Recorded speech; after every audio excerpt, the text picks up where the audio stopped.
župan Fištravec prepričan, da je bil obisk Kitajske uspešen. Bodoči zaposleni v romski restavraciji polni pričakovanj. Za hekerja predlaganih 22 let zapora. Pozdravljeni. Začenjamo z novico o nedavnem obisku 24-članske delegacije na Kitajskem, ki je bila v večini sestavljena iz predstavnikov mariborskih občinskih podjetij. Čeprav rezultatov ni pričakovati že zdaj, je bil po besedah mariborskega župana Andreja Fištravca obisk pri krepitvi in vzpostavitvi novih poslovnih stikov več kot uspešen. Če me ne bi bilo v delegaciji, tega obiska sploh ne bi bilo, danes poudarja župan Fištravec. Tako zagovarja porabo občinskega denarja za pot, ki je 4 člane ožje županske ekipe stala dobrih 7 000 evrov. Že zdaj v 14 dnevih pošiljamo dol eno pisno ponudbo za sodelovanje z eno pravzaprav z največjo investicijsko družbo v Šanghaju in predvidevamo, da bi potem že do februarja izpeljali novo poslovno konferenco. Mariborčani si celo obetajo, da jim bodo Kitajci pomagali pri izgradnji tovarne za predelavo odpadkov. Kot velik uspeh pa članice delegacije šteje tudi srečanje s predstavnikom slovenske agencije, ki deluje na Kitajskem. In moram reči, da je bilo to v bistvu zelo dobrodošlo, se tudi ostali, ki so prišli in na nek način bolj negotovo tipali o možnostih lansiranja svojih oziroma predstavljanja ali vključevanja Maribora. Takih zapletanj pri pojasnjevanju uspešnosti obiska je bilo danes veliko. Ne konkretiziramo točno vsebine zadeve, ampak mi upamo, da bomo lahko v roku meseca, v 2 enostavno že podpisali neke konkretne dogovore. Od 24-članske delegacije, ki je potovala na Kitajsko, so sicer danes pred novinarje ob županu in njegovem svetovalcu stopili le še 3 predstavniki občinskih podjetij. Druga mesta so ostala nezasedena, kot tudi ostaja skrivnost, kaj je Fištravec počel v Kuvajtu. Medtem, ko se občinska delegacija skupaj z začasnim direktorjem Mariborske snage Bernardom Majheničem mudila na Kitajskem, je nadzorni svet družbe sprejel sklep, da delavcem izplačajo 600 evrov božičnice. Po mnenju mariborskega župana je odločitev nadzornikov nevzdržna, saj je podjetje poslovalo slabše kot lani. Nasprotuje ji tudi Majhenič, ki je zato danes odstopil z mesta vršilca dolžnosti direktorja snage.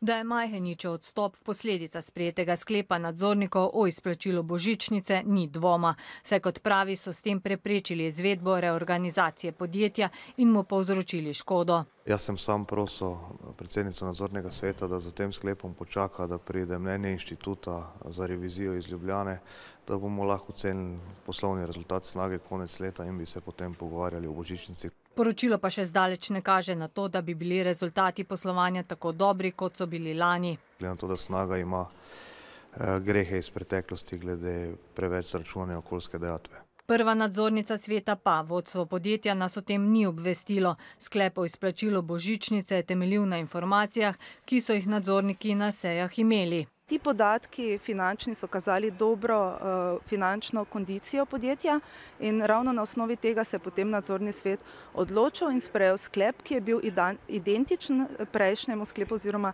lanskemu sklepu, kajti zaposleni v snagi so prav tako lani prejeli 600 evrov bruto. Nadzorni svet je zato že danes, ko je prejel revizijsko poročilo, preklical sklep o izplačilu poslovne uspešnosti vsem zaposlenim. Še pred sejo pa so na sedežu podjetja opravljali razgovore s 3 kandidati za novega direktorja. Ime izbranega kandidata bodo razkrili šele potem, ko bodo z njim podpisali pogodbo. V Mariboru pa so se na tradicionalnem Mišičevem vodarskem dnevu srečali različni strokovnjaki in poznavalci voda. Posebno pozornost so tokrat namenili problematiki poplav, ki so pred dobrim letom hudo prizadele Podravje. Okoli 200 udeležencev je razpravljalo o tem, kako izboljšati poplavno varnost in po drugi strani omiliti škodo ob vse pogostejših sušah. Predvsem pa, kaj lahko storimo sami, da bodo posledice podnebnih sprememb čim manjše. Po napovedih strokovnjakov bodo poplave in suše vse pogostejše, zato je nujno, da tudi v Sloveniji sprejmemo ukrepe za ublažitev posledic podnebnih sprememb. Če gledamo upravljanje z vodami, če damo reki tisti prostor, ki ga potrebuje, se pravi, dopustimo tudi, da narava ima svoj prostor, da ohranimo te življenjske prostore, ki so ogroženi, ponavadi s tem in ohranimo tudi poplavne površine in posledično tudi človek ima od tega še največje koristi. Sčasoma bo treba gojiti druge kmetijske kulture, saj so tiste, ki so pri nas najbolj razširjene, denimo izredno dobičkonosna koruza, tudi najbolj občutljive za sušo. Druga rešitev so namakalni sistemi. Se tudi namakalni sistemi odvijajo, se gradijo, je pa res, da terja to malo več časa.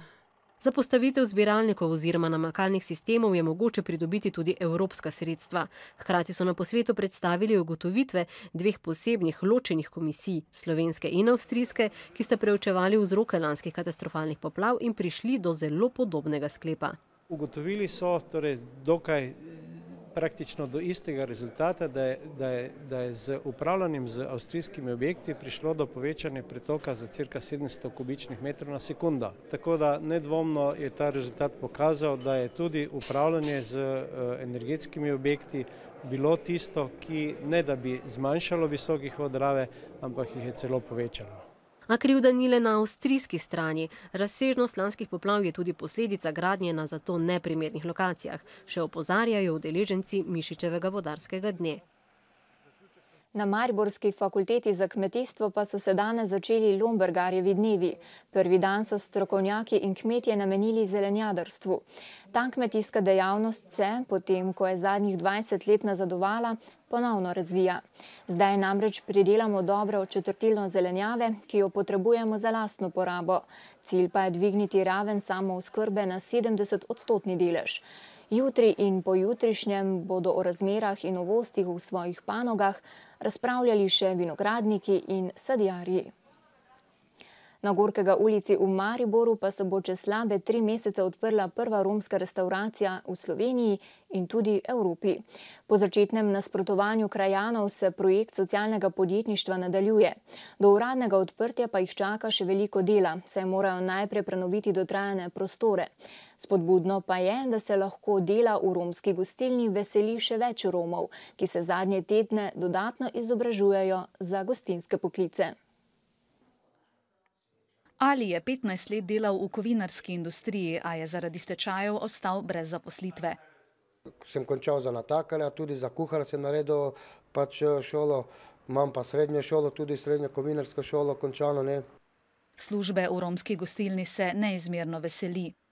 Imam tudi otrok pa to, ker zdaj če sem doma, moram jih prehranjevati, do zdaj sem dobil socialno podporo.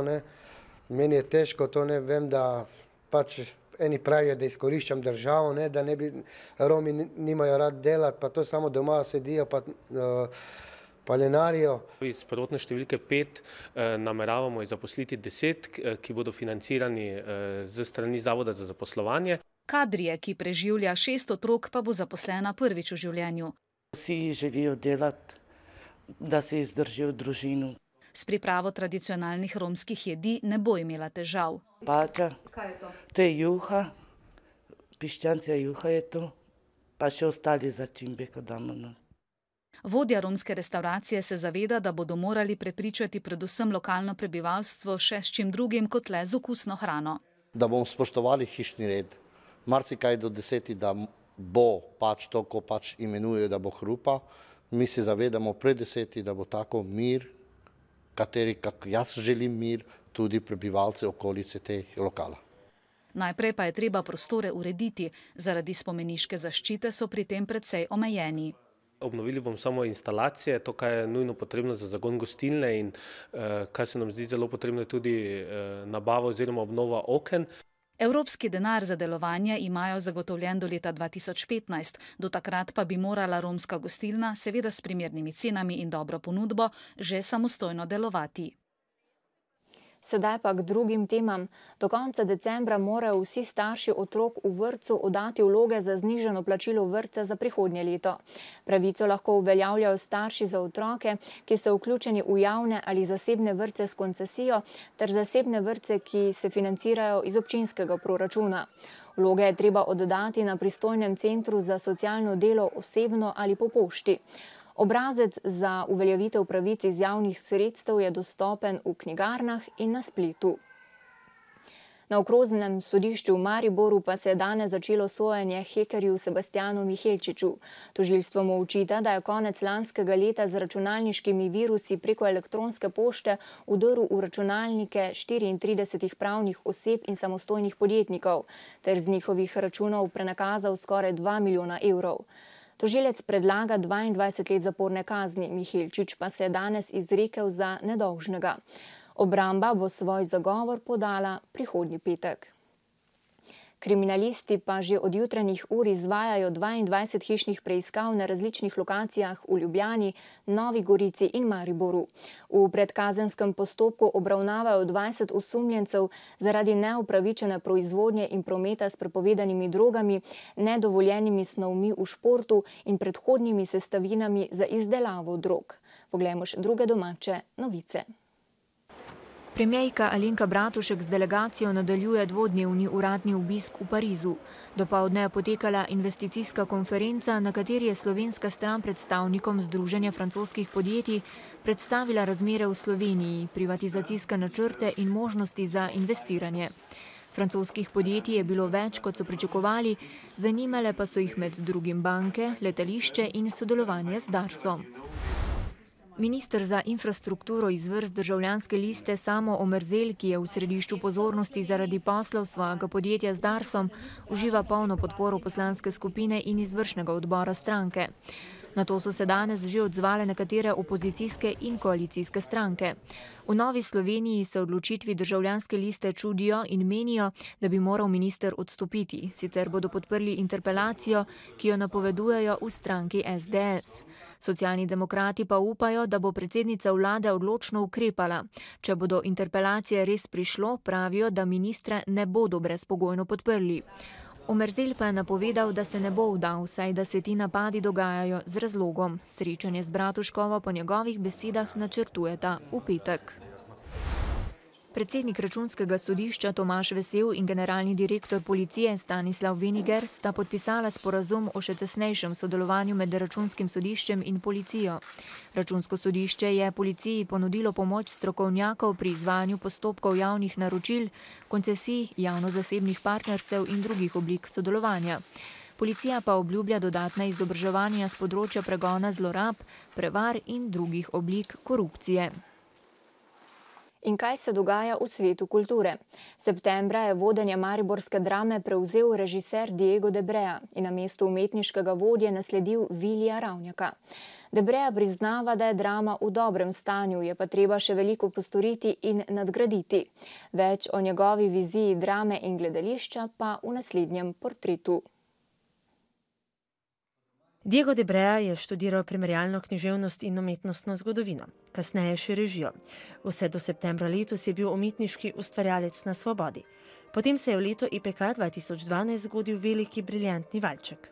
Moram pa reči, da je pretehtalo to stvar, predvsem to sodelovanje pri Jančarju, ker sem imel skoraj celoten ansambl in moram reči, da je ta izkušnja bila zame izjemno pozitivna, izjemno dobra in videl sem, začutil sem ta potencial. Na novo je treba definirati gledališče in njegovo dojemanje. Gledalcem pa ponuditi tudi zanemarjen žanr komedije, tako razmišlja. Sezona je koncipirana tako, da sem pravzaprav izključil junaka in vzpostavil slehernika. To je bila prva stvar, ki se mi je zdela zelo pomembna. Celostna sezona zastavljena vendarle v smislu svet je iztirjen. Tu smo zato, pravzaprav, da skozi tega slehernika, skozi smeh in jok prepoznamo pravzaprav nas same. Poskušamo, da bi ta ansambl vendarle deloval v sistemu enega tima, da bi bili ti odnosi pravzaprav človeški, na tem veliko delamo. Jaz mislim, da se ne vzpostavljamo kot hierarhični sistem, ker direktorat pravzaprav samo skrbi za to, da je na odru in v kreativnem procesu vse mirno. Je perfekcionist, ki ne mara dela opravljenega na hitrico. Vsako delo zahteva svoj trud, nastajanje predstave je zanj kreativni pasijon. Sem režiser, ki delam zelo nekonceptualno, sem režiser, ki delam v glavnem integralno tekste, torej tekste v celoti in se predvsem tega držim in se ukvarjam s tekstom. Diego de Brea jasno pove, da je gledališče ni le odsev sveta in da ne sme biti zgolj kulturna terapija. Podrobneje pa ga bomo predstavili v eni od prihajajočih oddaj Glasnik. Še šport. Da je v hoški formi zasluženo vodilni v prvi ženski odbojkarski ligi, so igralke pokazale v pokalnem tekmovanju. Odbojkarice so bile v četrtfinalu po zmagi z 0-3 na prvi tekmi v Šempetru boljše od igralk Aljanse, tudi na povratnem srečanju v Hočah.